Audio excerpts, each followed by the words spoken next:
안녕하세요. 유튜브 건강 톡톡 채널 즐겨보시는 우리 구독자 여러분, 혹시 물은 뭐 그냥 많이 마시면 좋은 거 아니야? 이렇게 막연히 생각하셨다면요.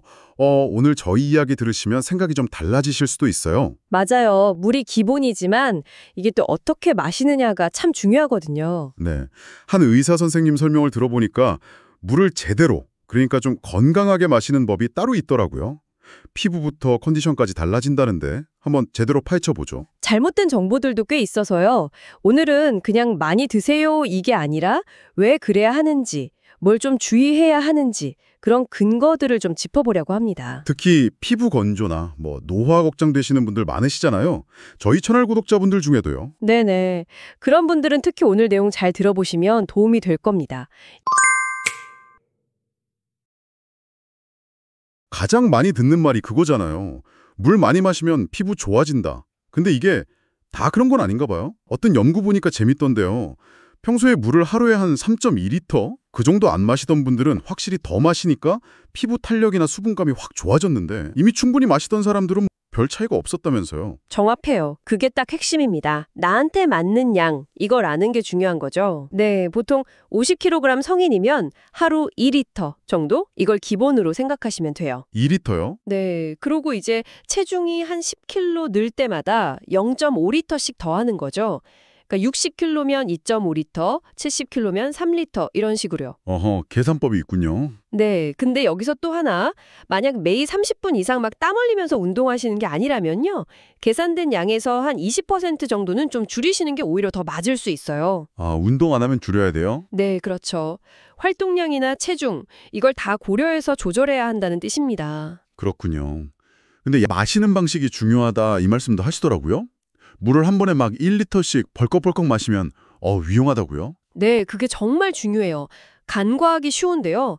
우리 몸의 정수기, 콩팥 있잖아요. 네, 신장. 2시간 동안 처리할 수 있는 물량이 한 1리터 정도예요. 근데 그거보다 훨씬 많은 양이 확 들어오면 콩팥에 물이 가가죠.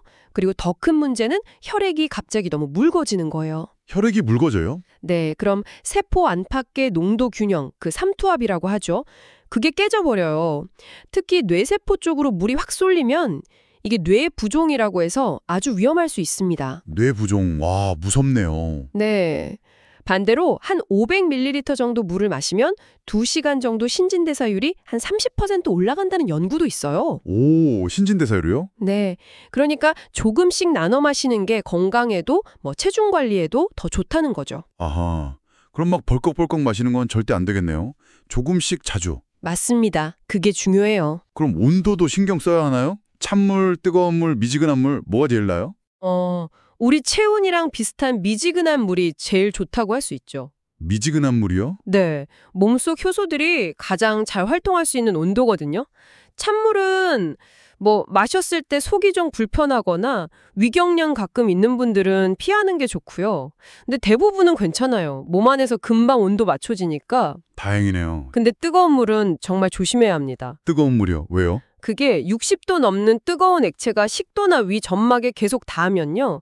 세포가 자극을 받아서 변형될 수 있어요. 상피화라고 하는데 이게 반복되면 암 발생 위험을 높일 수 있다는 연구들이 있습니다. 혹 암이요? 뜨거운 물 마신다고요? 네, 반복적으로 뜨거운 자극이 가해지면요. 그래서 뜨거운 커피나 차 드실 때도 꼭 좀 식혀서 드시는 게 안전해요. 아, 정말 중요한 정보네요. 그럼 이건 어때요? 커피나 녹차 아니면 제로 칼로리 음료수도 요즘 많이 마시는데 이것도 수분 보충으로 쳐도 될까요? 안타깝지만 그건 좀 어렵습니다. 수분 보충은 순수한 물, H2O로 하는 게 원칙이에요. 커피, 녹차, 콜라 이런 데 등 카페인은 오히려 이뇨작용을 해서 몸에서 물을 빼내가요. 헐, 오히려요? 네. 음료수는 혈당 문제도 있고 피부 노화 일으키는 강독소 문제도 있고요. 제로 음료도 인공 감미료가 식욕을 더 자극할 수도 있고 장기적으로는 아직 좀 불합실한 면이 있고요. 그럼 이온 음료는요? 운동할 때 마시는 거? 이온 음료는 정말 땀 많이 흘렸을 때 전해질 보충 필요할 때 잠깐 그 정도로만 생각하시는 게 좋습니다. 평소에는 그냥 깨끗한 물 드시는 게 최고예요. 알겠습니다. 순수한 물. 그럼 제가 지금 물을 충분히 마시고 있는지, 내 몸 상태는 어떤지 이거 어떻게 알 수 있을까요? 제일 쉬운 건 소변 색깔 보는 거예요. 소변 색깔이요? 네, 영국 NHS 기준 같은 거 보면 옅은 노란색, 거의 투명에 가까운 1, 2, 3단계 정도면 수분 충분하다는 신호예요. 아하. 색이 점점 진해진다? 그럼 물 부족하구나 생각하시면 됩니다.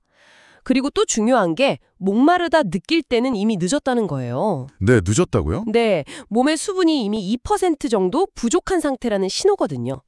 그 정도만 돼도 집중력이나 기억력이 좀 떨어질 수 있어요. 와, 목마르기 전에 마셔야겠네요. 그렇죠. 미리미리 조금씩 자주 마시는 습관이 중요합니다. 네. 그리고 마지막 팁 하나 더 드리자면요. 네, 뭔가요? 가능하면 저녁 7시 이후로는 물 마시는 양을 좀 줄이시는 게 좋아요. 저녁 7시요? 왜죠?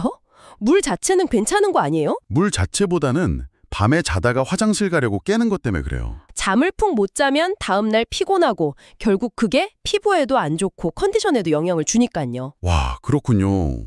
밤에 물 마시는 거 조심해야겠네요.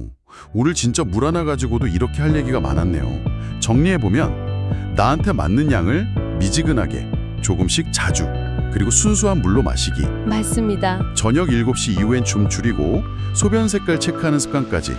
이야, 당장 오늘부터 실천해야겠어요. 이런 작은 습관 하나 가꾸는 게 생각보다 건강에 큰 도움이 될 수 있습니다. 오늘 이야기 들으시면서 나는 뭐부터 바꿔볼까 한번 생각해 보시면 좋겠어요. 네, 저도 당장 옆에 물 한 잔 떠다 놔야겠어요. 좋습니다. 지금 바로 미지근한 물 한 잔 천천히 드셔보는 것부터 시작해 보시는 것도 좋고요. 여러분의 건강한 습관 저희가 응원하겠습니다. 네, 오늘 좋은 정보 정말 감사합니다.